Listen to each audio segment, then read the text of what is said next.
Olá, nós vamos conversar sobre as EPAs, que são as Intrustable Professional Activity. Se nós formos fazer uma tradução para o nosso português aqui do Brasil, seriam as atividades profissionais a serem confiadas ao aprendiz. Aqui eu me apresento para vocês olhando da janela. Essa é uma paisagem de Ouro Preto. Eu sou a Rosa Malena, uma mulher brasileira, italiana, mãe, sonhadora, professora do curso de especialização em Educação na Saúde da USP, professora da Faculdade de Medicina da UFMG e diretora acadêmica da Faculdade Santa Casa. Essa minha atividade, as minhas atividades profissionais, elas, na verdade, me trazem muita alegria. Eu gosto muito do que eu faço, eu gosto muito. Bom, para a gente começar a conversar sobre as EPAs, é importante que a gente fale um pouco sobre como foram descritas. E elas foram descritas pela primeira vez no ano de 2005 pelo professor Ollie Tenkate.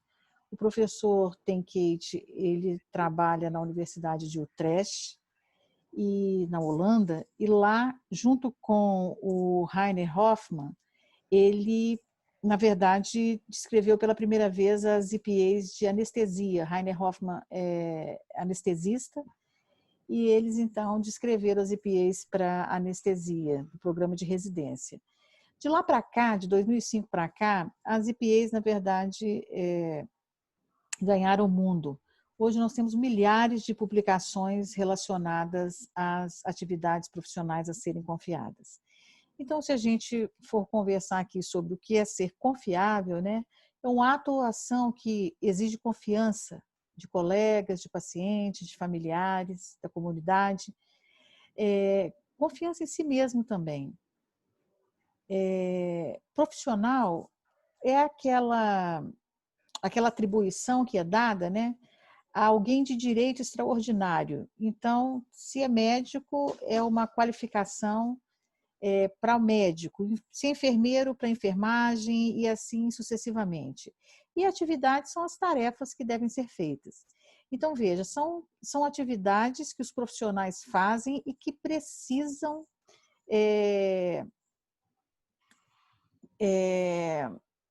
necessariamente transmitir confiança, porque o beneficiário dessa atividade, ele precisa confiar no profissional que está desempenhando. Então, a EPA, ela traz para a gente uma mudança importante de foco, porque nós vamos retirar o foco de competências individuais para trabalho, para atividade que é confiada ao profissional. Então, as EPAs, elas são unidades de práticas profissionais, que nós poderíamos chamar de tarefas, que podem ser confiadas ao aprendiz para executar sem supervisão, uma vez que ele ou ela tenha demonstrado a competência necessária para aquela atividade. Então, reparem que nós saímos do foco da competência do indivíduo para a tarefa que ele está realizando, para o trabalho que ele está realizando. Então, é fundamental que a gente converse sobre confiança, sobre competência e autonomia, porque as EPAs, elas trazem esse conceito novo para a gente no mundo do trabalho e da educação, da formação de profissionais da saúde, que é a confiança. E aí, conversando um pouco sobre confiança, eu gostaria de indagar vocês o seguinte: vocês confiam no profissional de saúde que vocês formam? Como é que vocês pensam isso? Reflita um pouco. Se você se consultaria, ou se você, na verdade, confiaria sua vida, ou faria uma cirurgia, enfim, com um profissional médico que você formou, ou se você confiaria o cuidado da sua saúde a um enfermeiro que você formou, enfim, a um fisioterapeuta. Para ilustrar um pouco isso, vamos ver esse vídeo?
Então, esse vídeo é um vídeo do Cazaquistão e reparem que talvez muitos de nós podemos lembrar de aprendizes que concluíram o curso, mas que ainda nós não estávamos confiantes que eles estariam prontos para isso.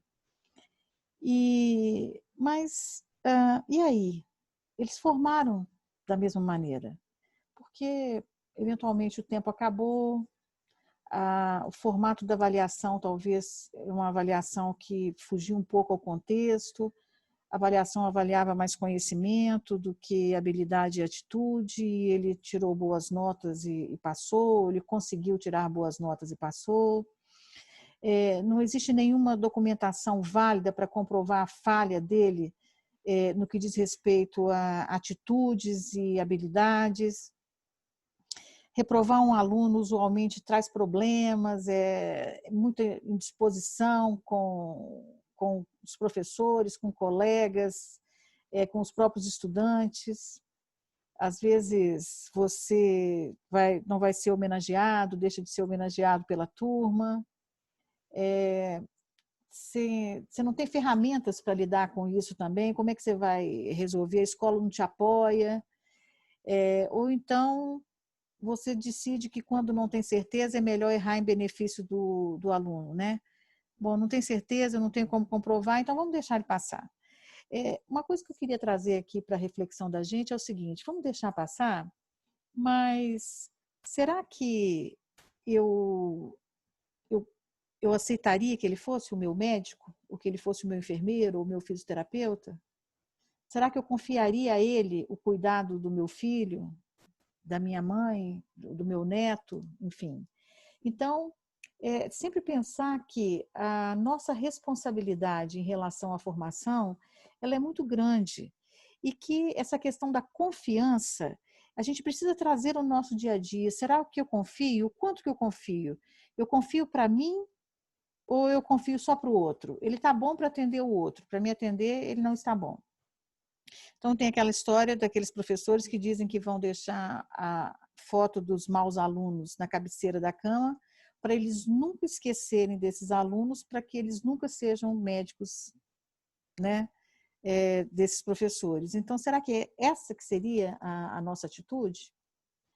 Então, veja, isso é preocupante, porque o erro diagnóstico, desde dessa publicação de 2000, nos Estados Unidos, mostrando que era a 7ª a 9ª causa de óbito, estava à frente de acidentes de carro, de causas cardiovasculares, da AIDS. Depois a gente percebendo o seguinte, que os americanos eles começaram a mostrar isso para a gente, mas isso ocorre no mundo todo. Na Holanda, a discrepância diagnóstica entre as autópsias de pacientes geriátricos em relação ao diagnóstico que ele recebeu em vida é em torno de 39%. Erro diagnóstico por excesso de confiança, em torno de 5 a 15%. Então, veja, aquele sujeito que acha que ele sabe aquilo que na realidade ele não sabe, né? Então, ele tem um excesso de confiança nele mesmo. O erro diagnóstico no Brasil, um trabalho recente de 2006, olha, a 4ª causa de óbito aqui no nosso país. Então, essa questão da confiança, ela vem se colocar de uma forma, assim, eu acho que muito definitiva no nosso processo ensino-aprendizagem, o quanto que eu confio na atividade que é desenvolvida por ele. E esse gráfico aqui de Reis, eu gosto muito de mostrar, sempre que eu tenho oportunidade, porque eu acho que aquele erro diagnóstico por excesso de confiança, por overconfidence, ele se mostra de uma forma muito clara aqui, quando a gente olha a consciência da própria performance que os indivíduos têm e com a performance real que ele apresenta. Então, veja, aqui no topo, a gente tem aquele sujeito que é competente e tem consciência da competência dele. Então, isso aqui é o ideal. Ele é competente e tem consciência que é competente. Mas no extremo oposto, a gente encontra o incompetente inconsciente. Então, esse incompetente inconsciente, quer dizer, ele não tem consciência da incompetência dele, é um sujeito que ele é muito propenso a erros.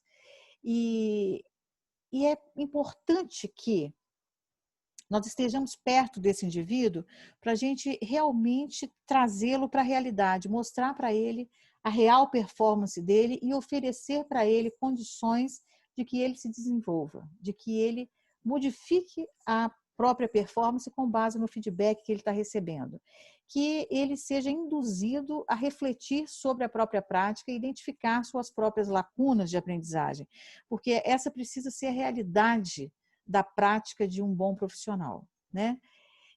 Então, quando a gente fala em confiança, o nosso papel ele é muito importante, não só para nós nos sentirmos confiantes do sujeito, mas para o sujeito também desenvolver a própria confiança no trabalho que ele faz.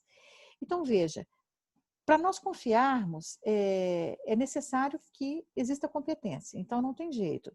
A competência, ela se faz presente.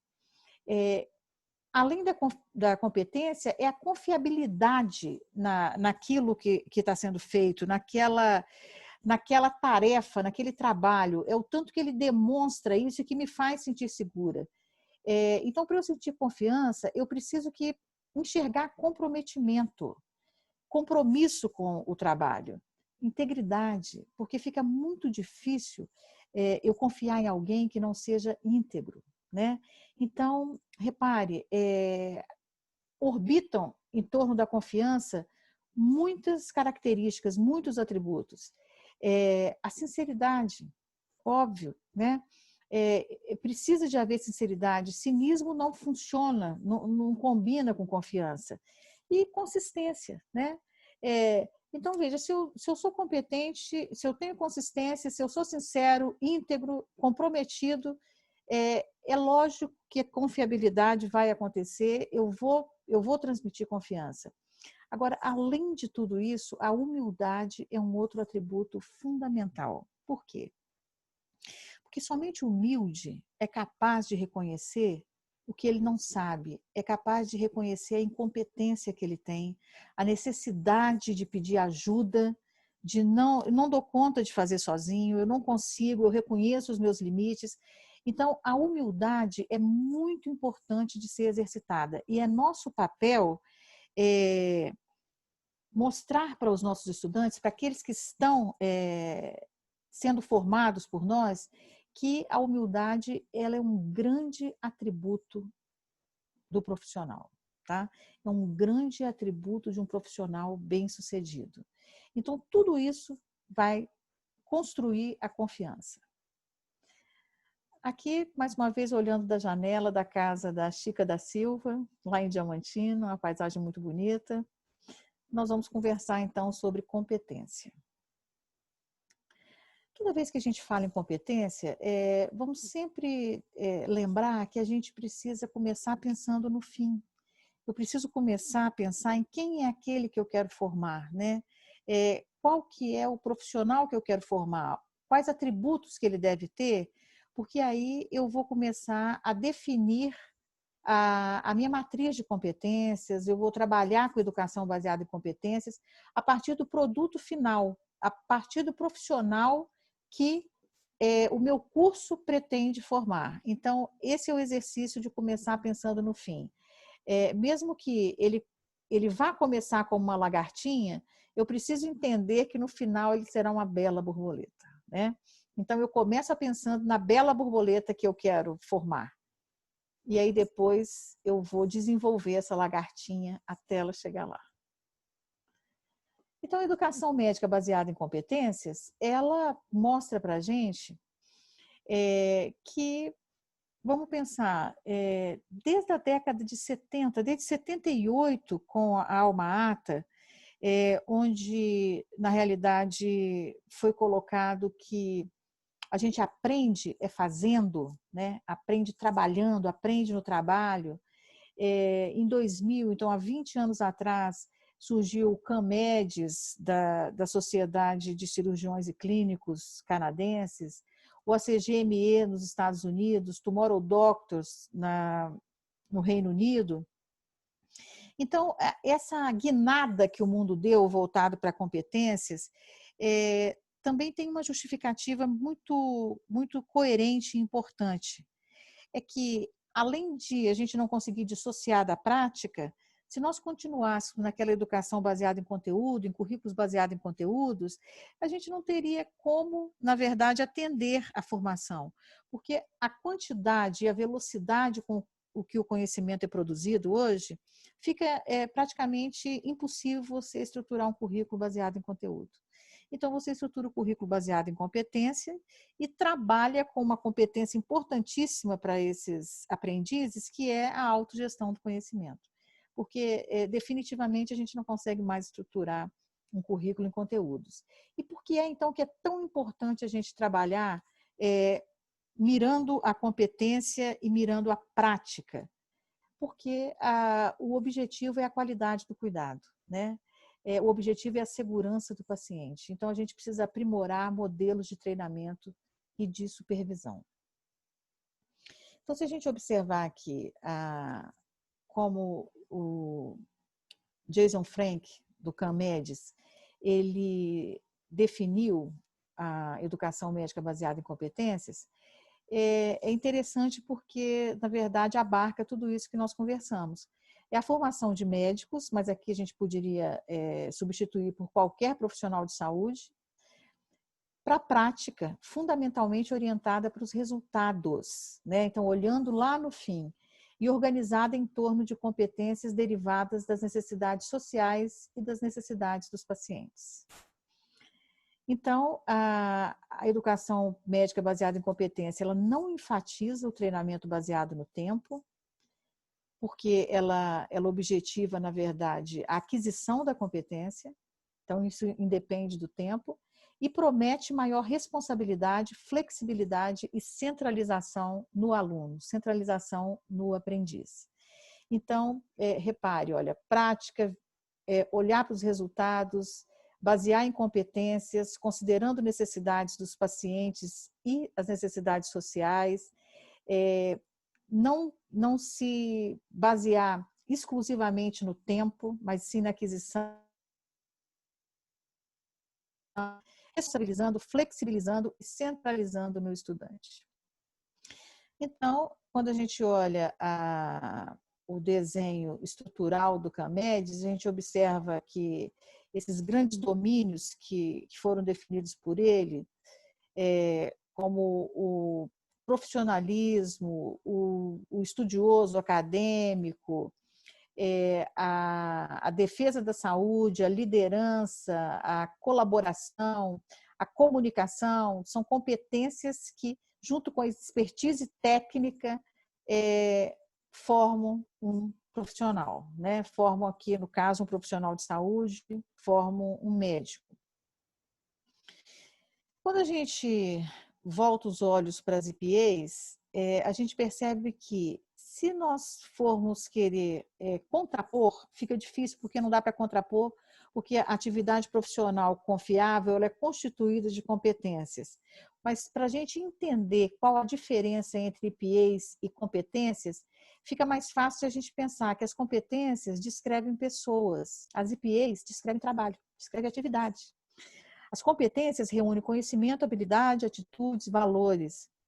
As IPAs constituem parte essencial do trabalho profissional. Repare, parte essencial, essa palavra é muito importante.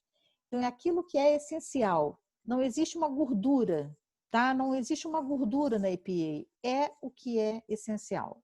Isso é importante porque fica mais palpável para todos nós, fica mais acessível para todos nós.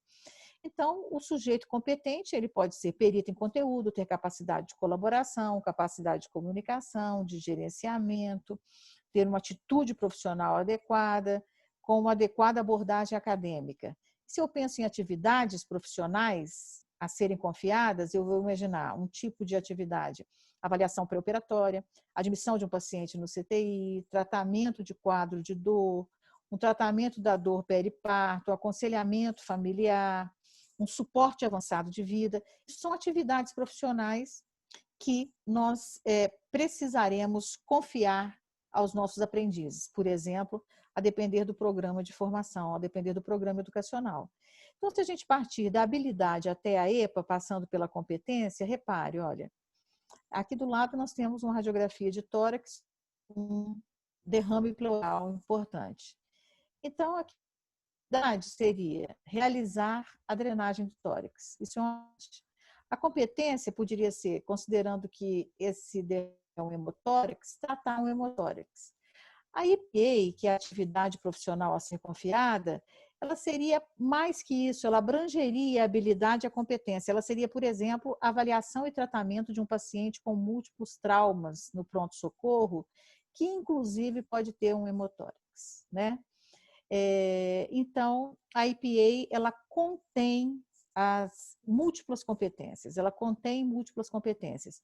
E a habilidade está contida em uma dessas competências que a IPA contém. Então, se a gente observar, considerando os domínios do CAMEDES, a IPA não precisa conter todos os domínios. É até bom que a gente concentre mais determinados domínios e para que eles sejam melhores trabalhados. Então, a literatura, ela recomenda que numa IPA a gente concentre mais em 3 domínios ou a 4 domínios no máximo. E aqui a gente observa o seguinte, olha, nesse exemplo de 5 IPAs, a expertise médica, ela é muito requerida na IPA 1, 2, na 3 e na 5. Na 3 ela até menos. Na 4, por exemplo, a IPA, que a expertise médica não é requerida. Provavelmente essa EPA 4 é uma EPA interprofissional, onde as competências exigidas nessa EPA são mais interprofissionais, né? Elas não observam tanto a expertise médica a expertise médica ou da enfermagem ou da nutrição, enfim. Ela observa aqui interprofissionalidade, muito provavelmente. E assim vocês veem a distribuição. A comunicação, a colaboração, a liderança está muito presente aqui, o que favorece a gente imaginar que essa APA é de interprofissionalidade, talvez seja de capacidade de trabalho em equipe, enfim, né? enquanto outras, na realidade, necessitam de menos habilidade de comunicação. A terceira, por exemplo, não pede habilidade de comunicação, não pede esse domínio grande de comunicação, que é uma competência muito importante, com diferentes habilidades. Agora, se a gente pensar aqui, bom, o que será que essa EPA está pedindo, por exemplo, de comunicação? Bom, a gente não tem noção, mas aqui entrarão várias habilidades de comunicação. Por exemplo, pode estar aqui dentro a habilidade de comunicar notícias difíceis. Pode ser, né? Então, isso está embutido dentro da EPA que precisará ser descrito. Quando nós vamos elaborar uma EPA, se a gente for fazer esse exercício de elaborar uma EPA, a EPA ela contém alguns elementos que são essenciais. E aí nós vamos começar, por exemplo, intitulando a EPA. Então, nós vamos dar um título que represente essa atividade profissional a ser confiada. Depois, nós vamos fazer uma descrição detalhada dessa atividade, colocando todas as subtarefas que estão contidas, ou os elementos que estão contidos nessa EPA. Além de nós colocarmos isso detalhadamente, se houver alguma limitação, nós vamos colocar limitações, vamos trabalhar com os domínios de competências que são necessários para essa EPA. Então, quais domínios serão mais demandados? É o da expertise técnica, é o da comunicação, é o da colaboração. Dentro de cada domínio, eu vou ver quais conhecimentos, habilidades e atitudes são necessários, e aí eu vou descrever isso dentro da EPA. Como é que esse aluno ele vai ser avaliado, né? O nível de autonomia que nós vamos conferir ao aluno, esse nível de autonomia está diretamente relacionado ao nível de confiança que a gente tem nele. Então, ele vai poder fazer isso sozinho, não vai poder fazer isso sozinho? Quais são os riscos envolvidos, né? Risco envolvido para o paciente, risco envolvido para a equipe, o risco envolvido para o próprio aprendiz, para a instituição. Então, isso tudo precisa estar descrito, isso precisa de ser publicizado. Nós precisamos deixar isso bem evidente, de forma que o aprendiz tenha acesso, que o supervisor tenha acesso, para que o aprendiz compreenda exatamente o que se espera dele e o supervisor entenda exatamente o que ele tem que cobrar do aprendiz. Então, aqui é a capa de um currículo baseado em EPAs, do Programa de Residência Médica de Cirurgia Geral da Santa Casa, onde nós já estamos partindo para o segundo ano desse currículo baseado em EPAs, uma experiência muito desafiadora, mas muito gratificante para todos nós. Então, aqui eu trago para vocês o desempenho de um mesmo aprendiz para várias EPAs do Programa de Residência Médica de Cirurgia do ano 1. Então, repare, nós temos 12 EPAs aqui.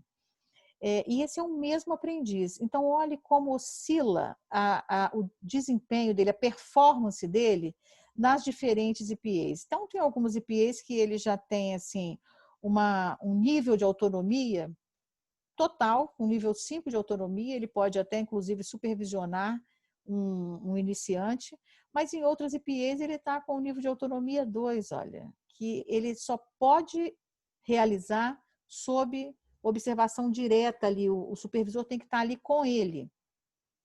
Então, realmente a performance ela vai depender do tipo de atividade. E aí nós vamos precisar desenvolver mais esse nosso residente nessas atividades que ele ainda está num nível de autonomia muito baixo, né? Ele não tem autonomia para fazer, e pensar também que nesse que ele já atingiu o topo da autonomia, como é que eu posso estimulá-lo para ele, de repente, não se sentir entediado com essa atividade. Então, uma boa opção é realmente colocá-lo para nos ajudar, né, nesse tipo de atividade. E aqui, quando a gente olha a performance de todos os residentes para todas as EPAs nesse gráfico, então repara que nós temos as 12 EPAs e os 12 residentes, né? Olhe que, quando a gente faz um olhar assim comparativo, a gente logo enxerga que esse residente número 8, ele está com uma dificuldade grande de aquisição de autonomia. Ele está com uma dificuldade muito grande em que a equipe confie atividades profissionais a ele. Ele estacionou aqui no nível 2 na maioria, né?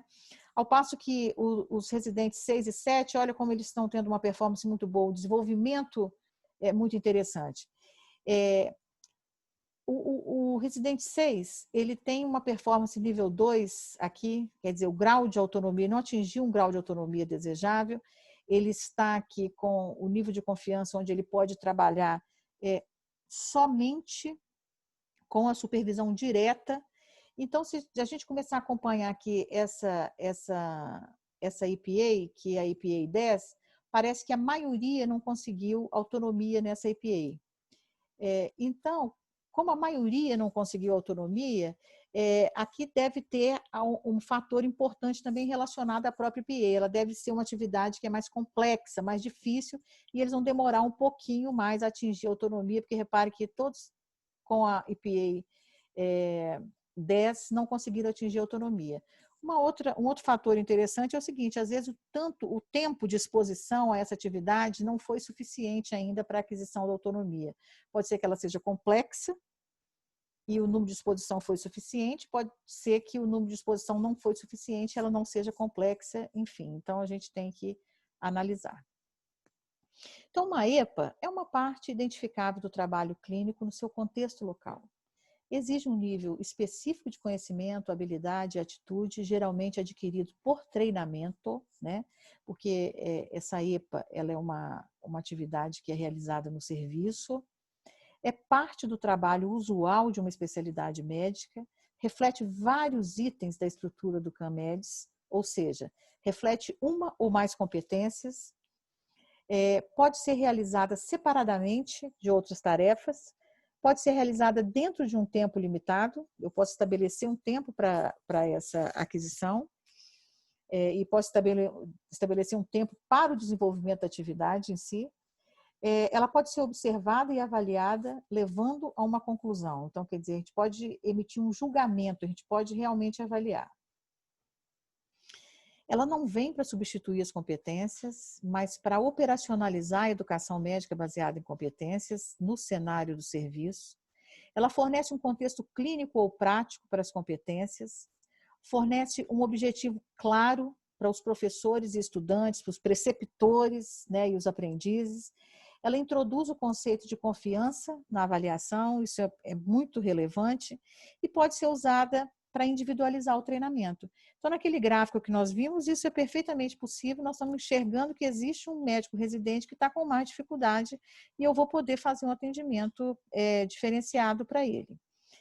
Quando nós vamos discutir autonomia, que é o nosso ponto 3, eu queria então trazer para vocês aqui a teoria de autodeterminação, proposta por Ryan e Deci, esses dois simpáticos psicólogos, e dizer o seguinte, que a teoria da autodeterminação, ela está intrinsecamente ligada ao sentimento de autonomia, competência e pertencimento.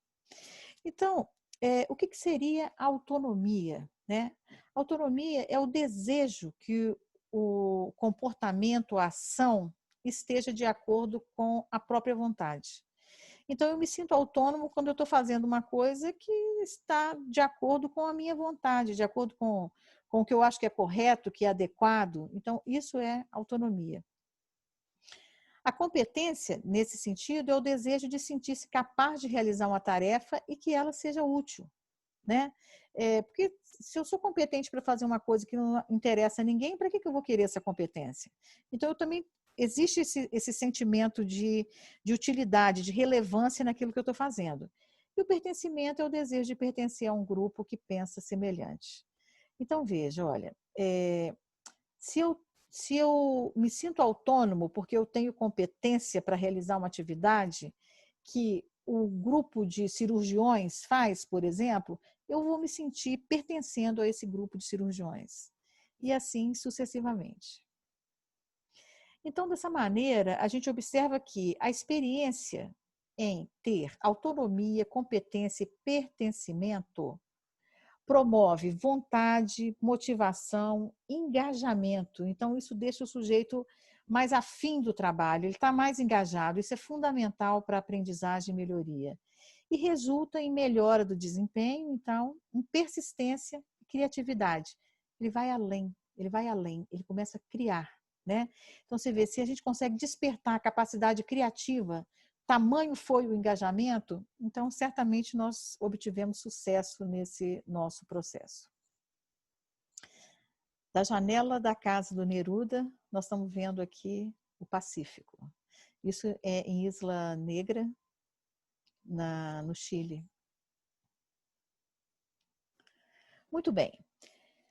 Nessa transição do currículo baseado em tempo para um currículo baseado em competências, veja, nós vamos sair daqui de simplesmente limitar o tempo e falar, você tem 6 anos para ser formado, você tem 3 anos para ser formado, para a gente partir para uma prática onde você precisa adquirir essas competências. Você precisa ser capaz de realizar essas atividades profissionais. O tempo previsto pode ser esse, mas não necessariamente ele é fixo. Você pode gastar mais ou você pode gastar menos tempo. Então, para um currículo baseado em competências ou um currículo baseado em EPAs, atividades profissionais confiáveis, nós precisamos de compreender que o feedback diário no local do estágio, no local da atividade, no local do serviço, ele contempla 90% da modalidade avaliativa. Então, ele é fundamental. Então, nós precisamos de contar com um time de preceptores, um time de professores com competência em dar feedback e em receber feedback também. Então, isso é fundamental, porque a força do feedback aqui ela é importantíssima para induzir mudança, para melhoria de performance. E 100%, chegando a 100%, então, para concluir os 90%, nós temos aqui 10% de outras modalidades avaliativas, que vão entrar nessa certificação das EPAs. E aí entra portfólio, entra prova escrita, pode entrar mini CX. Eventualmente, se você precisar de treinar habilidade em cenário simulado, pode entrar OSCE também, né? Mas veja que contempla 10%, 90 a 100, 10% da modalidade. Bom, então, gente, a autonomia que você confere ao outro, ela está diretamente relacionada à confiança que você possui nele. Então, se eu vou poder conferir autonomia, é certo que eu vou precisar confiar. Então, autonomia e confiança são duas coisas que caminham juntas, né?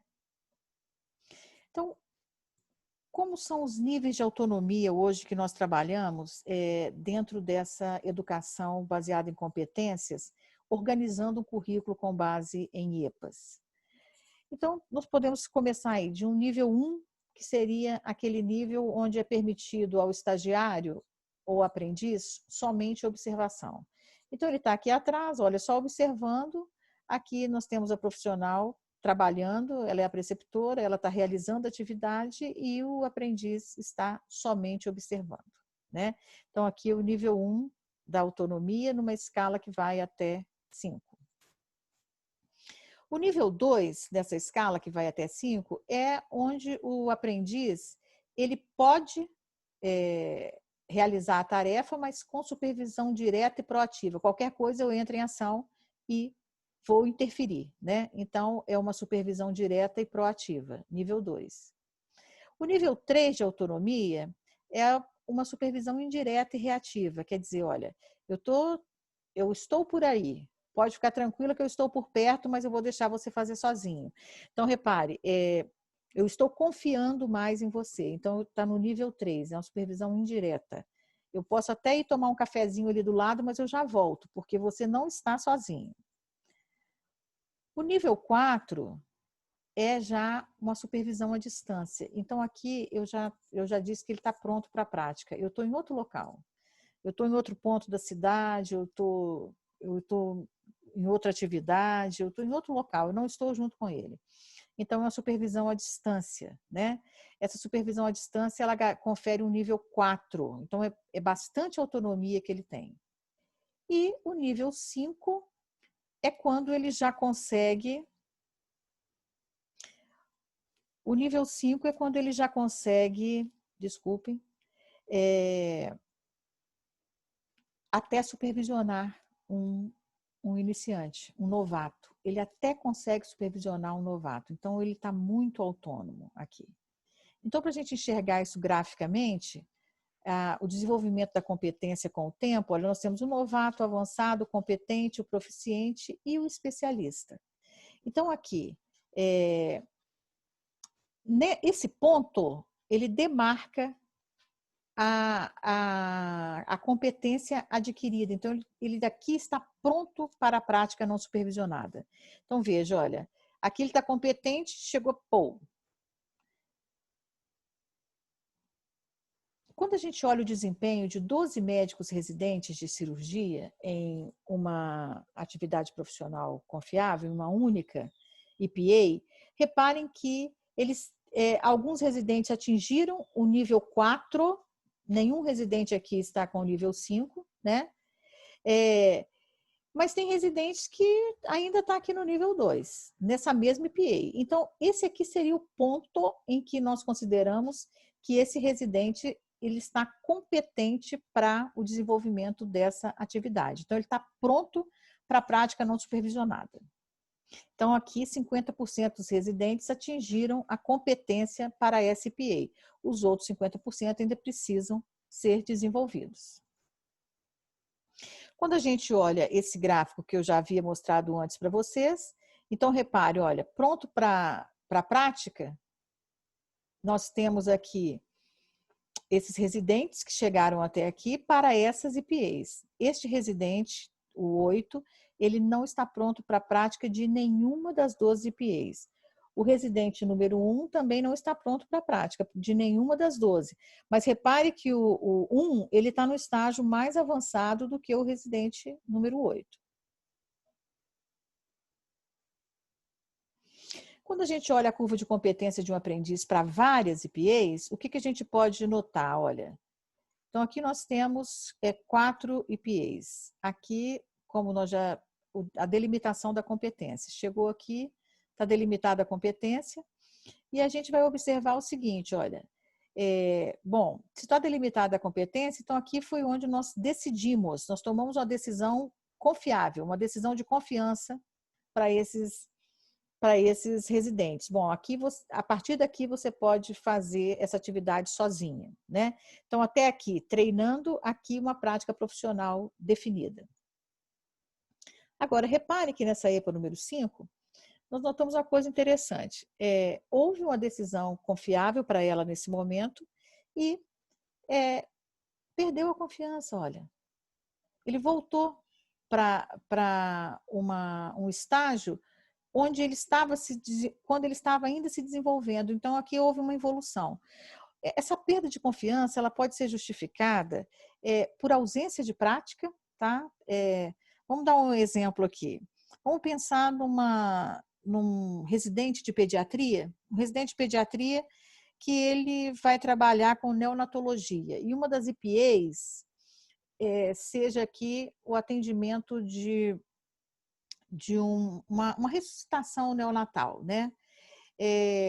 Se ele, assim que saiu da pediatria, ele for trabalhar com neonatologia, numa UTI neonatal, por exemplo, ele vai, na verdade, executar essa atividade sempre, porque é o dia a dia dele. Mas se, em lugar disso, ele for trabalhar com puericultura, ele vai ficar distante dessa atividade. Provavelmente, quando ele for exposto a essa atividade, ele pode ter perdido a prática e ele pode não conseguir desenvolver. Então, se a gente pensar na validade da EPA, é interessante que a gente recomende, na ausência de prática, que exista uma recertificação ou que exista um treinamento em determinados períodos de tempo para que ele não perca a prática. Ou então, se ele vai assumir essa atividade, que ele reveja como está a prática dele. Então, isso sempre lembrando a importância da reflexão sobre a própria prática. Se cresce a competência, diminui a supervisão. Cresce a competência, aumenta a autonomia, aumenta a confiança, né? Então, aqui a gente pode observar o nível 1, olha, no nível 1 aqui de autonomia, então nós estamos olhando aqui, né? É um novato. O nível 2, nível 3, nível 4. Então, no nível 4 de autonomia, eu já conferi a competência. O nível 5, estou numa prática profissional definida. Então, o nível 4, veja, ele já tem a prática profissional liberada aqui para aquela atividade, mas ele continua em treinamento. Ele continua em treinamento. Então, isso acontece. Um exemplo muito bom é ao longo dos programas de residência. Mas se for num curso de graduação, aquelas práticas que eu considero que já estão liberadas para o estudante.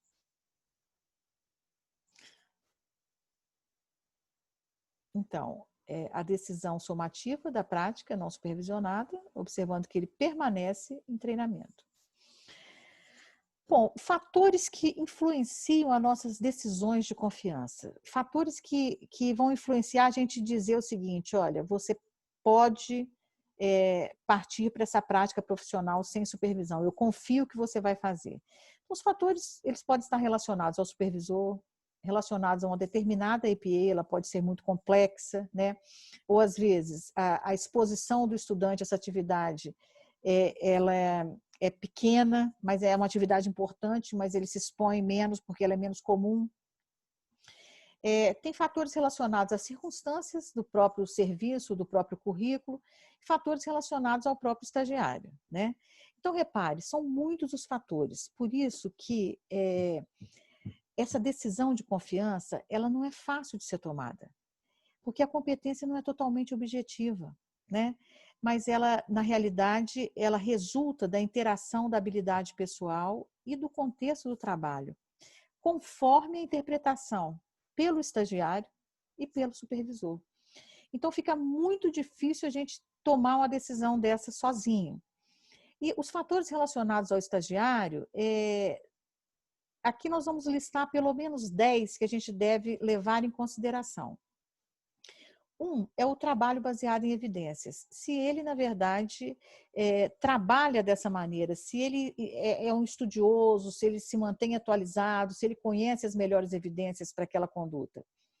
Se ele conhece as próprias limitações e possibilidades. Então, se ele reconhece as próprias deficiências que ele tem, as possibilidades de melhoria, se ele se enxerga realmente como ele é, né? Se ele não tem um excesso de confiança. Se ele mostra autorreflexão, se ele recebe e gosta de feedback.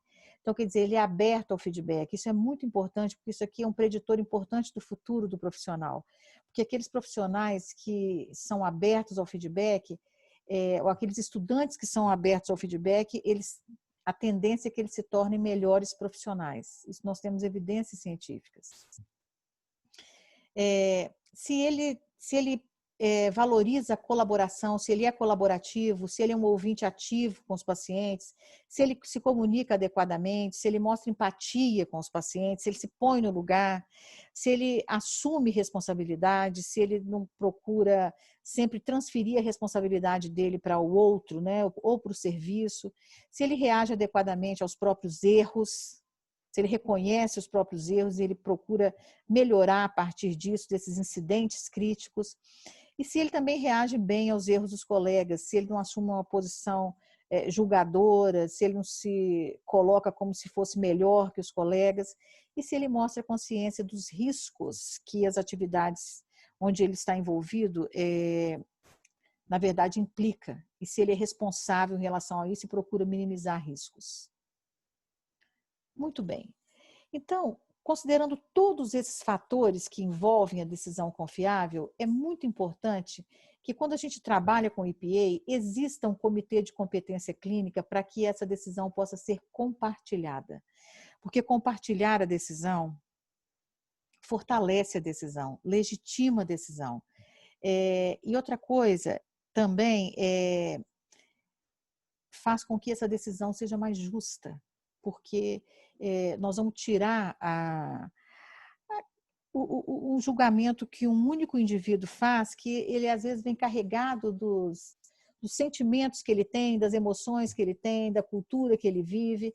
Então, é muito importante que exista um comitê, e esse comitê, idealmente, ele seja constituído aí de, no mínimo, umas 5 pessoas, né? Então, chegando a decisões somativas, que são essas decisões confiáveis, que vão bater o martelo e falar se ele está certificado ou não certificado nessa EPA.